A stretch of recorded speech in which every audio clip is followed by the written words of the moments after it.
అధికారులు అక్కడ పోయేదానికి నిరాకరిస్తాను. ముఖ్యంగా లోపల ఉన్నటువంటి జేసీ ప్రభాకర్ రెడ్డి,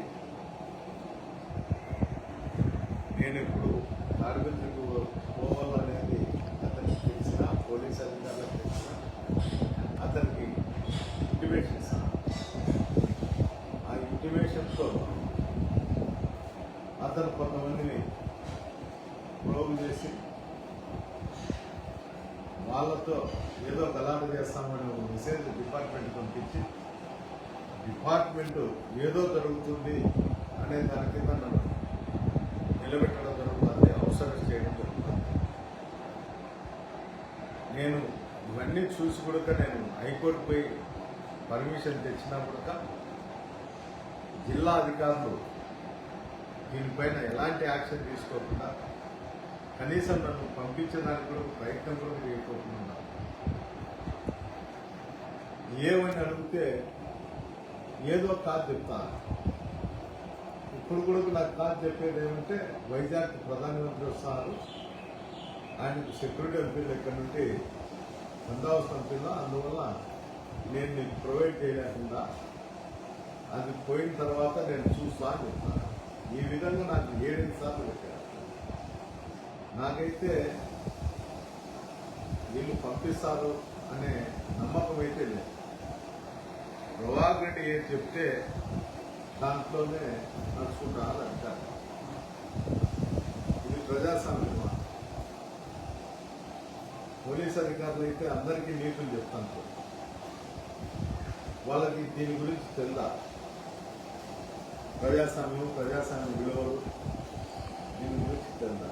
వాళ్ళు ఇప్పుడు కొత్తగా ఏం చేస్తారంటే ఒక 20 రోజుల నుండి ప్రతి ఒక్కరిని స్టేషన్కి పిలిచేది, మీరు గ్రామంలో ఉండాలండి, మీరు గ్రామాలలో ఉన్నా, ఎక్కడన్నా టౌన్లో ఉన్నా, బజార్లలో తిరిగితే వైఎస్ఆర్సీపీ కార్యకర్తలు వాళ్ళు కొడతారు అనుకుంటే, ప్రభాకర్ రెడ్డి ఏది చేయాలనుకుంటే అది పోలీస్ అధికారుల ముందే జరుగుతారు. పోలీస్ వ్యవస్థ అనేది ఉందే లేదు నాకు అర్థం కాదు.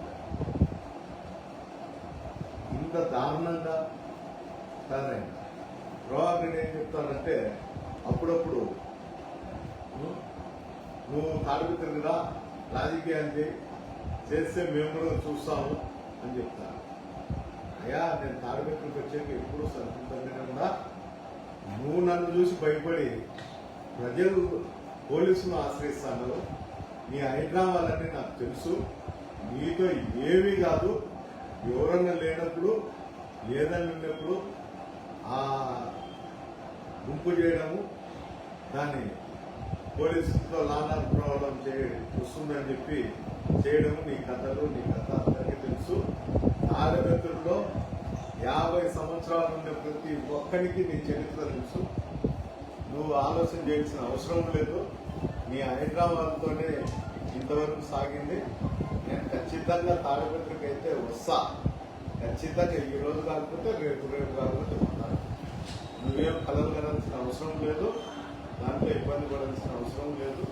నీ అతి తెలివితేటలు, నీ దగ్గర ఉన్నటువంటి అంశాలతో ఏదో ఒకటి వాయిస్ ఇప్పించడము, నీచంగా మాట్లాడడము, రెచ్చగొట్టడము, ఇవన్నీ చేస్తాండవు. నువ్వు రెచ్చగొడితే నేను ఏదన్నా క్రైమ్ చేస్తానని ఆలోచన చేస్తాను. నేను అలాంటి ఆలోచన కానీ అలాంటి క్రైమ్ జోలికి కానీ పోయే పరిస్థితి లేదు. ఏం చేసినా నువ్వు అమాయకుల జోలికి పోకోకుండా ఇంకో ఇళ్ల మీదకి పోయి దాడి చేయకోకుండా ఉంటే మంచిది.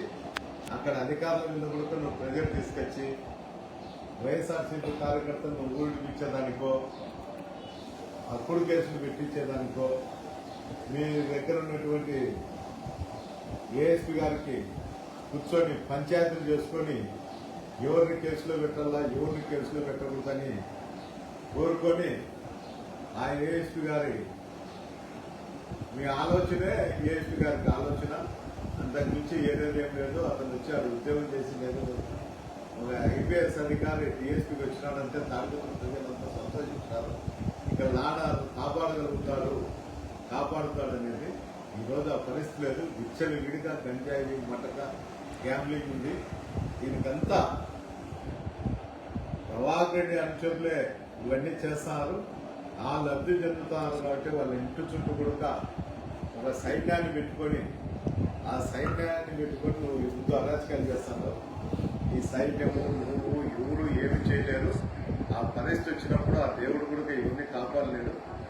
నువ్వు కూడా జాగ్రత్తగా నువ్వు భవిష్యత్తు ఆలోచన చేసుకో. ఈ రోజు ఉండే భవిష్యత్తు రేపు ఉండదు. నువ్వు ఆలోచన బుద్ధి నువ్వేందో నాకు 74 ఏళ్ళు ఉంటాయి, నేను ఏది చెప్తే జరుగుతుందని. నీకు 74 ఏళ్ళు ఉంటాయి.